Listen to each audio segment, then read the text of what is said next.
Bill Lagattuta, welcome to my podcast. Carl, is that little Carl Click? Yes, Carl. Oh my God, you're all grown up. We've both grown up, I think. I was thinking about it. You left KGW in 1985, so we used to work every night together in the newsroom, and we have not spoken in 35 years. You know, I was thinking about this too, Carl.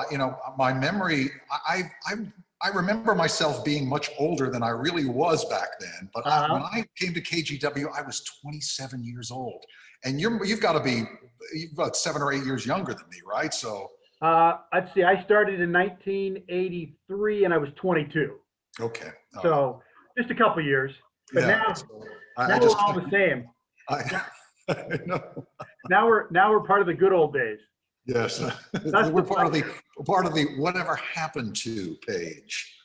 Well, I actually just did a radio interview to promote the new podcast, and Mark Mason, the radio guy in Portland, was talking about, people come and go so quickly, and you never know what happened. And that's kind of, if you're not really paying attention, that's the way it goes in TV. Oh yeah. I know a good friend of mine, Harold Dow, who was a longtime correspondent at CBS, who used to have a saying. He would say, "I would come to work every day prepared to be fired." That was his philosophy.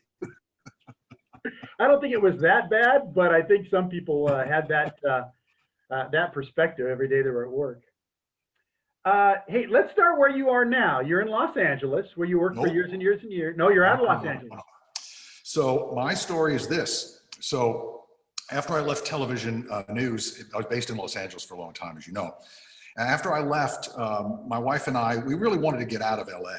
And we spent a good 10 years or so looking all over California. We looked in Texas. We looked in Europe. We looked in a bunch of places. We wanted a different kind of lifestyle. And the place we ended up is a place that I had never heard of and discovered quite by accident. My wife and I have a small production company. We make small films called Mitsuka Films. And we were doing a small project, we're doing a series of profiles of people who are making a difference in the agriculture business. And we were going to do a profile of a young farmer who was doing some really innovative work. And she invited us up to her farm. She was farming up in the Bay Area of San Francisco. And she called us a week before we were going to do the profile. We're all set up. And she said, "I've lost the lease on my farm." And I said, "Well, I guess story's off." She said, "Don't worry. I've found another piece of land that I'm going to be farming. It's in a small town called Winters, California. Have you ever heard of it?" And I said, "No." I said, "Where is it?" Winters, California is about 40 minutes west of Sacramento. It's about 15 minutes west of Davis, where the university is. It's a small town with a population of about 7,000 people. We have an historic downtown, and it's surrounded by agricultural land. We came up here. We did the profile of this young woman, and then my wife Judy and I looked at each other and said, "I guess we found the place." And within months, we had bought a house here. It took us a while to sell our house in LA. We've been here for 2 years. We live on 5 acres. We've planted 200 olive trees.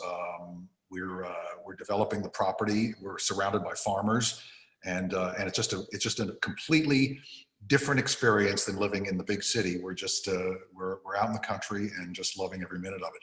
And so the reason that you may hear a little echoey sound on the interview is because we have a large a barn on the property, a metal barn, and we've been converting it into our office and our studio space. And we just moved in the first of the year, so it's a big building with a desk and a computer, and so it's a little bit noisy. So and walls, and that's it. That's a similar story to my wife and I. We're in Central Oregon now, in Sisters, near Bend. And my family had a place there, and my parents would invite all the kids and grandkids up. And it wasn't long after we came up here visiting my folks where Jill and I just said, "That's where we want to be when we're done."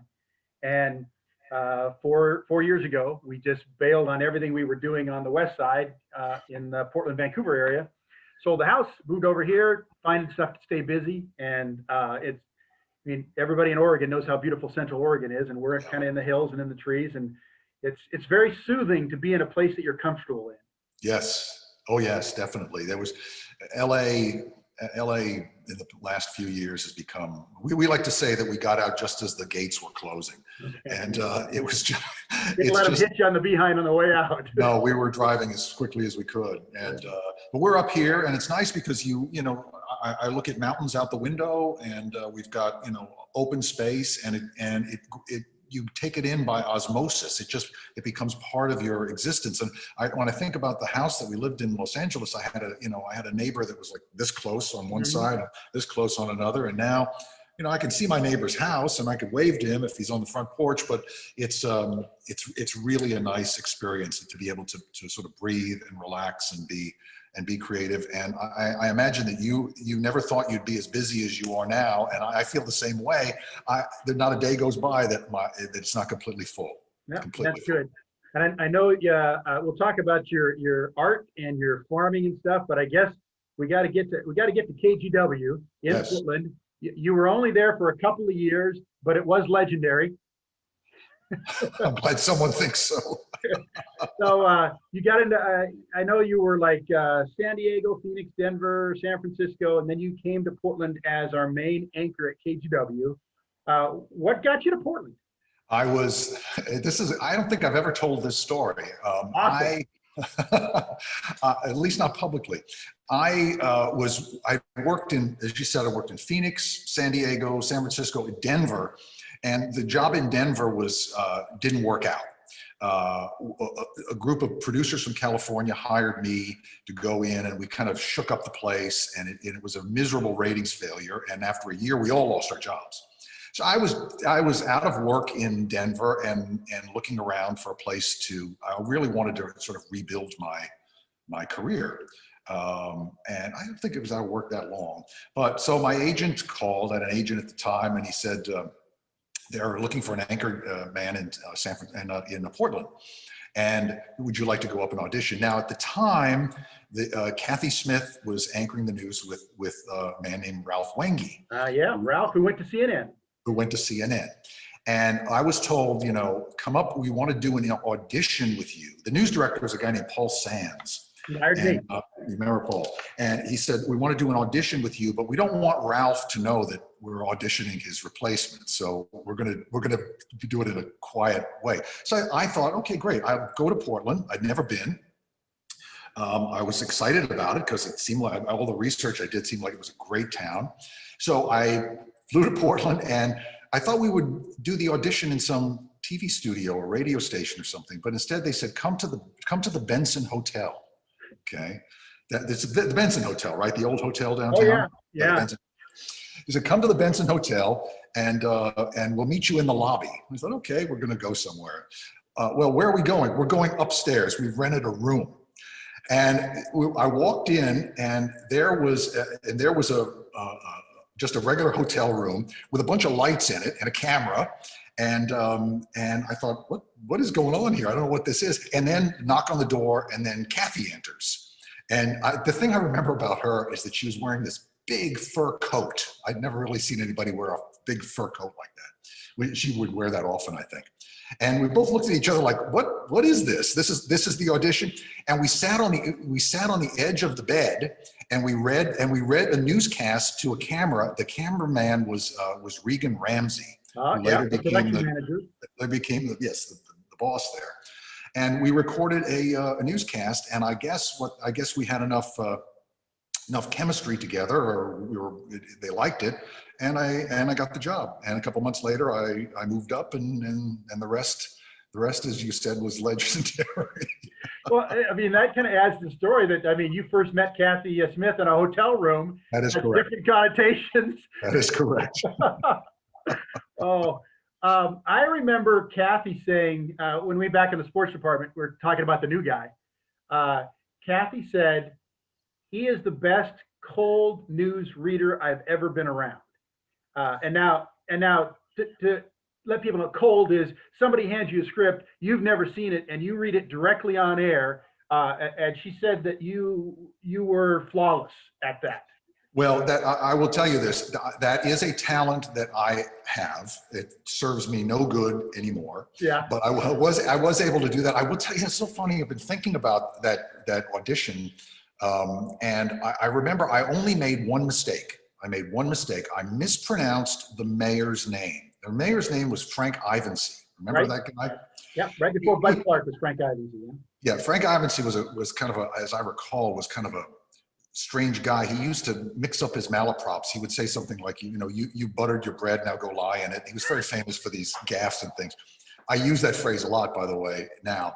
But I mispronounced his name, Frank Ivancy. Yeah. And I think, I can't be sure, I think that on the tape, Kathy, like nudged me and corrected me. And I think the way we reacted to each other showed how comfortable we were, and I think that might have put it over the top. So, so Mayor Ivancy, I thank you for my career report. You couldn't screw up Bud Clark. That was too easy. No, not at all. Well, you mentioned that as a skill that news readers have, anchors, those that do it well. I mean, that's an incredible skill that you either develop or you either have. I remember I worked with Tracy Berry for many, many years. She was flawless, and Tracy had basically a photogenic memory. I mean, she'd look at a script once and she had it. She would almost never have to look down. She could do it without prompter. But you were a damn good newsreader, my friend. I mean, and I know there are many things that go into the job of being a news reporter and a news anchor. But the ability to connect with an audience and a story and have them understand that you know exactly what you're talking about, that's news anchoring at its base core, and you were good at it. Yeah. Oh, well, thank you. Someone asked me to explain. I think you see all these YouTubers today, and everybody's on. Everybody's on. I joke these kids come out of the womb today, with a camera on them. They know exactly how to behave in front of a camera. It used to be more of a rare thing. But the way I used to explain it is, for some reason, the way my brain is hooked up, and the words on a teleprompter go up like this. For some reason, I can sort of see the next two lines before they pop up on the bottom. I don't know. As I said, it's a completely useless skill to me now. Served me well. That train of thought brings up another story about a different anchor at KGW, Joe Donlin, the great anchor we had at KGW. Now he's in Chicago. Early on, we had the shooting at Springfield High School. Mm-hmm. And so we sent our main anchor, Joe Donlin, down there. We sent the producer, our assistant news director was down there and he was kind of a nervous guy. And I remember Joe Donlin telling the story that Joe is, standing in front of the camera at 4:59, ready to start probably the most important newscast that we have had in decades in Portland with that tragic shooting. And the assistant news director is standing next to the camera and getting them all ready. And he said, right before Joe starts, he looked at Joe and said, "Hey, Joe, don't forget to look at the camera."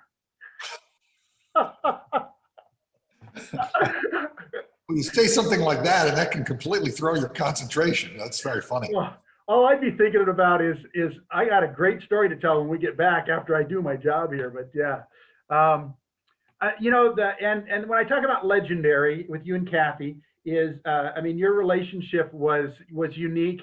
You were friends. You were pranksters. And sometimes you got on each other's nerves. I had Kathy on this podcast. She told some of the stories of the pranks you pulled on each other. That had to, by osmosis, carry on to the newscast where people enjoyed watching the two of you together.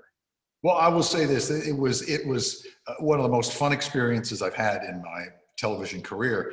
As I got older and started, dealing with a lot of other serious matters and 48 Hours and CBS and all of that, it was not nearly as much fun, and it was just a blast. And I saw the podcast you did with Kathy, and I had totally forgotten about that moment where she walked off the set. Because I pissed her off about she said I was needling her. She was going to marry some guy and I didn't approve, and so she walked off set. I started thinking what were some of the pranks that I pulled on her. She told the one where they sprayed my office with the putty or whatever it was, silly string. I remember we had the cubicles next to one another. Excuse me, and we had chairs that had kind of fabric covering. They were like a dark gray fabric covering. And one day before she got in, I must have been a gallon of water, and I completely soaked the cushion on her chair. So you couldn't see that it was wet because it was, and she came in and she sat down on it right on cue.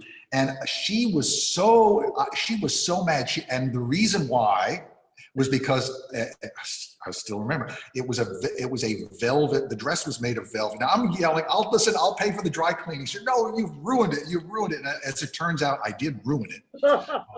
And I think she made me buy her a new dress or pants or whatever they were, but they were velvet, and it couldn't be cleaned. We would pull those pranks. The other prank that came to mind was we were always, in a very friendly way, trying to outdo each other in terms of, there was a guy who wrote a gossip column in the Oregonian. Jonathan Nicholas. He was a British guy. Well, I'm not sure. Was it but I'm not quite sure. Was it one of those fake Alec Baldwin wife accidents? Maybe I don't know. I'm not saying. He got in a little trouble later on for some things that weren't quite up and up. But Jonathan Nicholas. He liked us, and he would, and so Kathy and I would try and sort of see who could get into the column, if we could. So she would call him and say something, and he would write about little things. And and so Kathy was getting married, and she had a big wedding. It was out somewhere. It was an outdoor event, and it was the society event of the year. And and Jonathan was there to cover it. And what did I do? I went out and I bought a plastic tie that has filled with water and had a goldfish swimming in it. So what did he write? She was expecting him to write, this was the society event of the year. And instead, the lead of his story was Bill Lagattuta was seen wearing a tie with a goldfish in it. She was furious because I'd stolen the thunder from her wedding. So that was another. And I think that's what led her to write the memo down to the people at KNBC that she talked about, to Joe Rico, and which really infuriated me. But in the end, it was all a wash. And like I say, Carl, I had a blast. I really did. So for people that haven't seen the Kathy Smith podcast, you got a job in LA. You were moving down there. We knew it was happening. She got your stationery. She typed out a real arrogant note. That's and right. signed your name to it and sent it down to a friend, a coworker in LA, to have it posted. So everybody would hear this new guy coming in, and basically it was quite arrogant, I guess is the best word. And you had no idea it went down there. I had to do damage control. Oh man, I was really upset when she did that. I can imagine. I mean, it was pretty clever. It was pretty clever. That's even up for a goldfish tie at her wedding. I think so. Yeah, no, I think so. My favorite one that Kathy and I talked about is because I've seen this, I saw it live and I've seen it on tape. I wish I would have gotten a copy to save it, because it is the funniest thing I've ever seen on television. Was when you're covered in video, so they can't see your face, you're still reading. She lights your script on fire because Kathy smoked. She smoked on the air or during commercials. She had a lighter. She lit your script on fire from the top down, so it's burning, and you're reading, trying to go fast enough to get to the end of the story before the whole thing. And you can hear this. The floor director, Susan was her name, was up on the desk just pounding on the thing, trying to put out the flames. Nobody at home knew what was going on, but if you knew the backstory and you heard it, it was the funniest thing. And then she had to come back on camera and read afterwards with a straight face, which she did fairly well. Yes, I remember that. Yeah. Oh, yep. That was fun time. I was on the night shift working sports a lot, so I was there till 11 o'clock with Scott Lynn, and we had a lot of good times. I remember one thing you told me, Bill, and I wanted to remind you of it because it was good advice. I was the third sports person in that department with Scott Lynn, and over the period of my first 2 years, they'd hired the weekend sports anchor 3 times, and they passed me over. Which in hindsight, I was really young, and you put me on air. I looked like Doogie Howser, but I really, I wanted the job. I wanted to move up, and I came to you and I was talking about it, and you said to me, Bill, I'll never forget it. You said, Carl, anchor positions are never earned; they're awarded. And no matter how much I thought that I deserved that job, you brought me back to this reality that it's TV. It's sometimes who you know, not what you know. And I just always remembered, it always comforted me a little bit that I wasn't passed over because I was doing a bad job. There were other reasons that I didn't know about why I wasn't the weekend sports anchor. I remember my impression of you at the time is that you were very serious. You were very serious about your craft. I just remember that. I mean, it's Carl. He's a very serious guy. He's a very serious guy. But that's good. That's good advice. I'm glad you remember that. It been my experience. I can think of a number of jobs that I thought I had certainly earned, but went to. I'll tell you a funny story. So when I was in LA, I was approached by. And I was working. I was in LA, but I was working for CBS Network at the time. And they called me and said, listen, we have an idea. We were wondering if you wanted to come to New York and anchor and be the main anchor for the local news in New York, WCBS Channel 2. And I never really wanted to live in New York, but I thought this could be something interesting because they told me they wanted to do something different. So I flew to New York. I was back and forth to New York all the time. And I went up to the general manager's office, and he sat me down and he said, listen, we want our local anchor person to be a serious person. We don't want a John Roberts type. John Roberts was a fill-in anchor type at CBS. Very handsome guy, black hair, young Dan Rather type, but with not a great reputation. So we don't want a John Roberts type. He kept telling me the last thing in the world we want is a John Roberts type. Well, I think you can figure out the end of the story. The end of the story is they hired John Roberts. That's absolutely true. But I mean, I remember getting on the plane thinking, well, I really nailed this. I think I'm going to get this. And of course I didn't get it. And by the way, in fairness, if for some reason he looks in, I will say that John Roberts has become a fine first-class correspondent. He works for Fox News. He covers the White House. And in the few times that I've seen him, I've been very impressed. I think he's really grown into the job. But at the time, his reputation was not as forceful or as strong as it is now. Well, as we look back on those kind of things, I was really disappointed I didn't get the weekend sports job. It probably was a good thing because my career went different ways, and I ended up as a news reporter and a news anchor for, and was able to spend 31 years in Portland where I wanted to work and have a good career. And, a small step left or right that you think at the time is the most important thing, it's going to change things for the rest of your life. And so, in hindsight, I'm glad it went the way it went. I'm glad I wasn't awarded that job at that time. Oh yeah.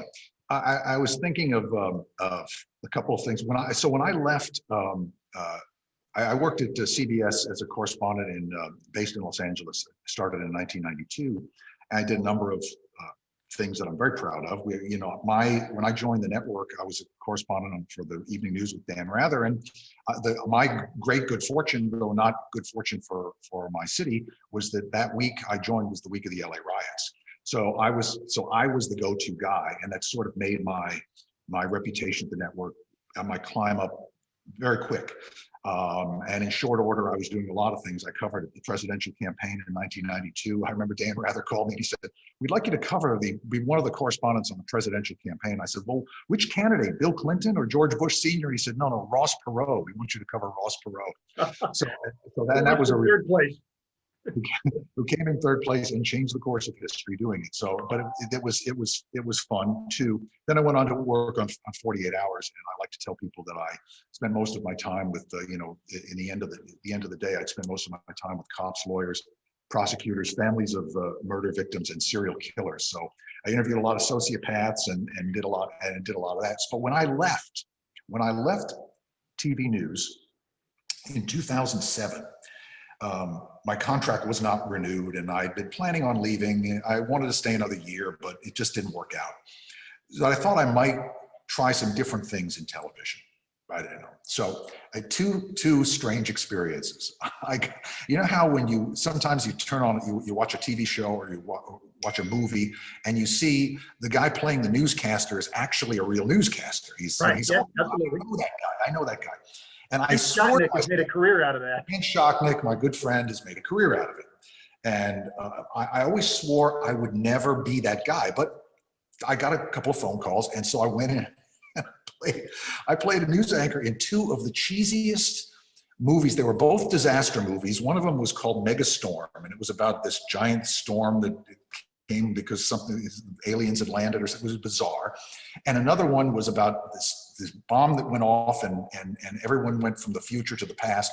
It was just really, really dumb. And the reason I'm telling you this story is because, you know, my friend Ken Schotnick, I think, makes a pretty good living doing this. I, of course, did not. These movies went nowhere. They played in Europe, I think. And they give you get a residual every time it plays. You know, and at first, I think I originally got like, you know, $500 for doing this. And then the second time, you know, you get $100. As God is my witness, 2 weeks ago, Carl, I got a check for 41 cents.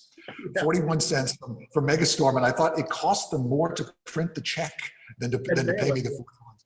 And the other story I wanted to tell you was that I also got a call from my agent who said, "Listen, I don't know if you'd be interested in this, but they're looking for a game show host."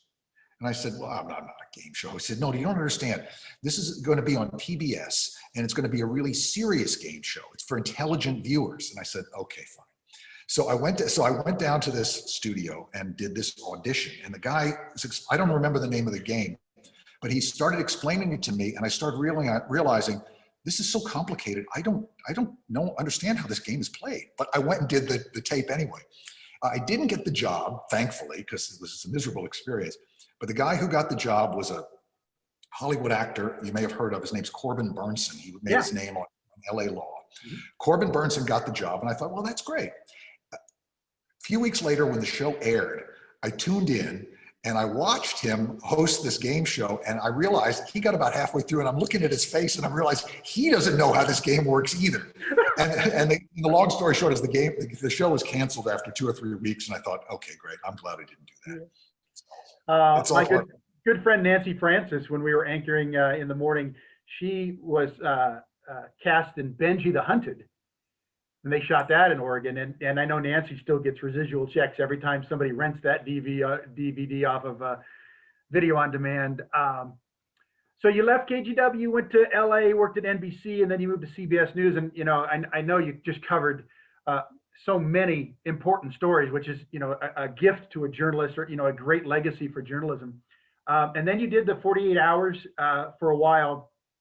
I'm really intrigued by that show and those stories. Because, you know, in our world of reporting, I'd go in the morning, I'd get an assignment, I'd go with a photographer, I'd make some phone calls, I'd do some interviews, we get some video, we come back, we put it on the air. You know, it's the two of us, it's stuff like that. 48-hour stories, that's so much bigger, there's so much research. What's the crew like on that? What's the assignment like on that? How long do you work on that story? How many of those stories are you doing at once? Well, I tell you, you're probably doing 3 or 4 at once. So you're doing bits and pieces, you know, and you're working with a different producer for each story. And then you would typically have, you know, 4 or 5 people on the crew. You'd have you'd shoot it with 2 cameras. And so that's 2 cameramen and 2 sound people. And then maybe an assistant producer, associate producer. When I joined 48 Hours, it was back in the day. 48 Hours started out as a show that literally was filmed during the course of 48 hours. I remember that. It was awesome. Yeah, it was 48 hours at the firehouse, and 48 hours at the emergency room, and 48 hours with the Coast Guard. But after a while, that format became kind of tired. I think we got tired of doing it. And I remember the very last one we did like that was 48 Hours at the rodeo, and it was just didn't have that excitement that it was just, so we changed the program to be 1 hour long, in effect, murder mysteries. And we shot it with 2 cameras, and it was more of a big production. And I was based in LA. All the other correspondents were based in New York, but it didn't make any difference because I was on a plane every few days flying somewhere. And you would typically, spend time with people. If a main character, you might go interview them 2 or 3 times over the course of 6 months.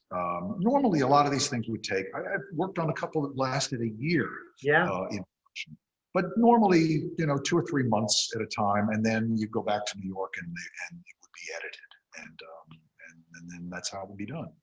So that format is 48 hours mysteries now. Dateline, even 2020 is doing lots of things like that. Forgive me for asking a naive question, because I've watched a few, during this pandemic, I've watched a few of those things running on cable just to put me to sleep at night. There are so many people that do interviews, like prosecutors, the defense attorney for the guy, and it's not a news program. So are those people being compensated for their time? Or are they just really energetic? They want to tell the story. No, they just want to be on TV. I think they want to tell the story. No, we could never compensate anybody for anything. And but you're talking about. It was considered a news program where we would not compensate people. Oh yes, absolutely. Okay, absolutely. All right. Because I mean, usually on those stories, you get incredible access to retired detectives, prosecutors, family members. It's amazing to me how open they are about stories. Well, the key to getting those great stories was not the correspondent. It was the producer, and these producers would work behind the scenes. And I had a great producer based in LA, and she could get anybody to talk about anything, and she spent a lot of time on the road, at people's homes, meeting the family, and you sort of and convincing people, the kind of people that might be reluctant, like relatives of victims, people who are not professionals. It was never difficult getting a prosecutor or a lawyer to be on TV. They love being on TV. The cops were okay, but getting access to internal investigations, that was all behind the scenes work. By the time I got involved, it was to start to do the primary interviews. We got this guy who's going to talk to you about this. Then we would work together and form up the interview. I would go out, do the interview, and then we would write the thing together. And that's sort of how it worked, and does to this day, I think. Yeah. Well, congratulations on your great journalism career. I think you said you wanted to repair things after you left Denver. You did a damn good job of that, Bill. So now, I mean, you are an artist and an olive farmer, man. You have. I've really slid down to the bottom of the ladder here. I'm at the lowest rung possible. I'm literally digging in the dirt with my hands. Tell me about your artwork, because I mean, I knew that you were, your doodles and things around the newsroom were pretty infamous, but I mean, you've done some really big work and had some pretty big shows. I did, and after I left CBS, I was thinking about what I wanted to do, and I always wanted to explore a lot of artistic things that I enjoyed, and so I opened a studio in a little part of Los Angeles called Frogtown, which is down by the LA River, and I had a sort of this cavernous old building, and I did a lot of work. I mostly ended up doing a lot of paintings on metal panels. And I see I've got some metal back there that I'm going to work on soon. But I ended up getting some nice commissions from architects, and the pieces did well. I had shows and sold art, and that was a lot of fun. I wanted to, my wife's a photographer, has been for a long time, and we do that as well. And it's all part of an artistic process. So we shoot these small documentary films for clients. I'm the director of photography on it. We shoot a lot of stuff. They're very interesting little films. Our website is called Mitzica Films, MIZZICA, MitzicaFilms.com. And it has a lot of our work on it. So to me, it's all a process. And then buying this property and developing it and literally building buildings and facilities by hand and creating and designing stuff is what I do now anyway. So it's all part of a process, and I'm very happy to be able to do this. Yeah, I mean, I think it's those of us in the television business. It's pretty high pressure. It's pretty aggressive day-to-day things you're dealing with. It's no more important or less important than other careers, but there's all of us that get out of it, hopefully on our own accord. When you find something to replace that, to me, it becomes very, there's an artistic need. I mean, I do a lot of writing and stand-up comedy and things like that, artistic expression, but you want to find something that is soothing, a place to be that's soothing, and a vocation or an avocation to kind of relax after the 30-some years when we were in the mix. Yeah, that's true. That's very true. Where is Scott Lynn these days, by the way? Scott Lynn's in Tampa. He and his wife retired there, and because Scott was the sports director while you were the news anchor at Channel 8. He did many years at KEX Radio after he left television. Retired now, doing some kind of. He's written a couple books. You know that, right? No, I didn't. Yeah, he wrote and he self-published pretty successful books. One was about a basketball team in Illinois, in his home, where he went back 30 years later and told all their stories. It was really interesting. Another was about interviews with sports heroes. And I was lucky enough to visit Scott. We were in Florida a couple summers ago, and we were on the east side. We went across to Tampa to visit Scott, and he's doing really well. Cancer survivor, and Scott. Did he write the books under his real name, which is Scott Lynn Beagleberger?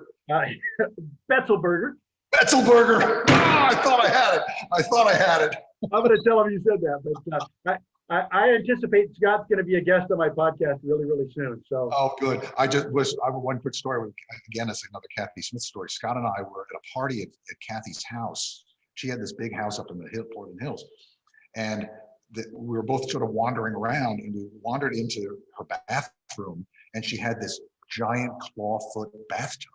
And I said, Scott, we got to take a picture. So we took our shirts off and we got in the bathtubs, and we were just sitting there. So it looked like we were like two guys taking a bath together. And I wish I had this picture somewhere. If I had found it, I would have held it up and shown you, but it was and we presented it to her. She was like, 2 men in a tub. It was very funny. Well, if you find it, you can send it on the email. I will. You can show it to Scott when you put him on your podcast. No, it's Scott. He's a bit of a hoarder. He probably has it someplace. So, Bill, I can't thank you enough. This has been a joy to reconnect after so many years. Your career was fantastic. The couple years in Portland, I always remember fondly. So thank you so much for joining us on the PDX Media Good Old Days podcast, my friend. Thanks, Carl. A real pleasure.